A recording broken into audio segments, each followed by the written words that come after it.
according sa mga nauna ko sa akin, ang kwento ko dito is lying in po ito sa mga bata. So, hospital po ito dati.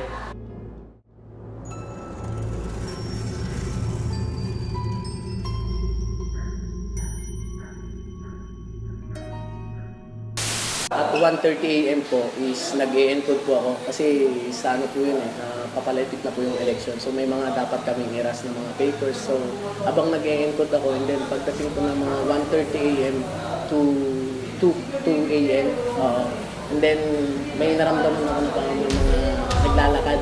Tapos bigla akong napapalingin sa salamin na parang may bumubulagta. And then hindi ko siya pinansin and then yung pinakiramdaman ko, parang may mga nagtatakbo ang mga bata talaga. Pero sa taas naman is walang tao.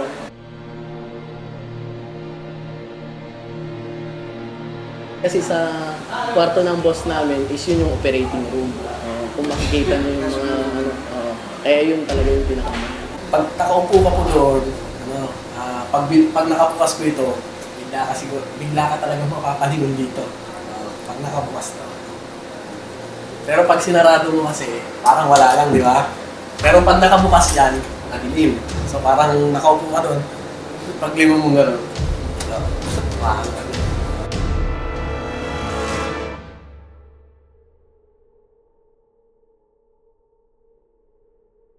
nakaupo ako doon nakaidlip ako.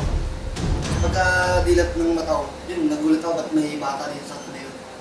Habang tumatagal naman is sanayan lang talaga yung mga scary na nagpapamaramdam. Pero hindi naman sila parang ginagalaw ka, parang sinasanay doon ay hindi naman mababait yung mga.